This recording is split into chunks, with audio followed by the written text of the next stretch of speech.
নিয়োগ করেছেন, পুলিশের প্রত্যয়নপত্র ধরে দিয়েছেন, এমনকি কয়েকজনকে স্থানচ্যুত করেছেন। ফলে ঘুষ দুর্নীতি তো কমেনি, বরং আরো বেড়ে গিয়েছে।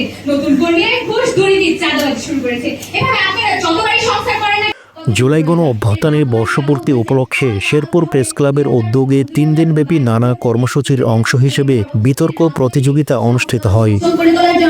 7 আগস্ট দুপুরে শহরের মাদকপ্রস্থ শেরপুর প্রেস ক্লাব মিলনায়তনে আয়োজিত ওই বিতর্ক প্রতিযোগিতা জেলা শহরের 8টি শিক্ষা প্রতিষ্ঠান অংশ নেন। অংশগ্রহণকারী শিক্ষা প্রতিষ্ঠানগুলোর মধ্যে আইডিয়াল স্কুল অনুকরণ এক্সক্লুসিভ স্কুলকে, police lines school academy Sherpur collectorate স্কুলকে আর Nabarun public school ideal preparatory and high স্কুলকে এবং সরকারি ভিক্টোরিয়া একাডেমি সরকারি বালিকা উচ্চ বিদ্যালয়কে পরাজিত করে বিজয়ী হয়। বিতর্কের বিষয় ছিল সর্বস্তরের সংস্কার, নতুন বাংলাদেশ গড়ার চালিকা শক্তি। প্রতিযোগিতায় বিচারক হিসেবে দায়িত্ব পালন করে ন্যাশনাল ডিবেট ফেডারেশন বিচারক ডক্টর জান্নাতুল নাঈম চঞ্চল, শেরপুর সরকারি কলেজের বাংলা বিভাগের সহযোগী অধ্যাপক মোহাম্মদ মোতাসিম বিল্লাহ এবং সরকারি মহিলা কলেজের বাংলা বিভাগের সহকারী অধ্যাপক কামরুন নাহার। বিতর্ক প্রতিযোগিতায় মডারেটর ছিলেন শেরপুর প্রেস ক্লাবের সাধারণ সম্পাদক ও সহকারী অধ্যাপক মাসুদ হাসান বাদল এবং বিতর্ক অনুষ্ঠানের সার্বিক তত্ত্বাবধানে ছিল শেরপুর প্রেস ক্লাবের কার্যকরী সভাপতি রফিক মজিদ ও সিনিয়র সহ সভাপতি মুগনিউর রহমান মনি।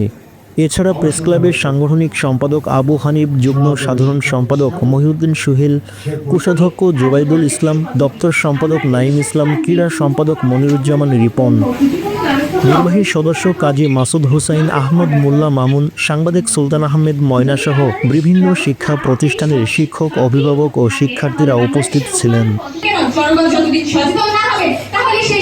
উল্লেখ্য, প্রতিযোগিতায় অংশগ্রহণকারী 8টি শিক্ষা প্রতিষ্ঠান দল থেকে 6 জন সেরা বক্তা হিসেবে বাছাই করে ওই 6 জনকে দিয়ে শেরপুর জুলাই গণ অভ্যুত্থানে শহীদ মাহবুব এবং শহীদ সবুজের নামে 2টি পৃথক দল গঠন করা হয়।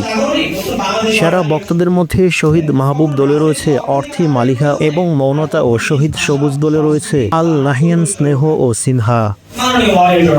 ওই 2 দল আগামী 10 আগস্ট রবিবার বিকেলে আরও একটি প্রতিযোগিতায় অংশগ্রহণ করবে। পরে ওই দিন সন্ধ্যায় জুলাই গণ অভ্যুত্থান প্রথম বার্ষিকী উপলক্ষে আলোচনা সভা ও পুরস্কার বিতরণী সভায় বিজয়ী ও বিজেতা দল, সেরা বক্তা এবং অংশগ্রহণকারী সবাইকে সনদপত্র ও পুরস্কার বিতরণ করা হবে। এদিকে প্রতিযোগিতা শেষে শেরপুর সাংবাদিক কল্যাণ সংস্থার পক্ষ থেকে অংশগ্রহণকারী সকল শিক্ষার্থীর মাঝে পরিবেশ বান্ধব বিভিন্ন গাছের চারা বিতরণ করা হয়।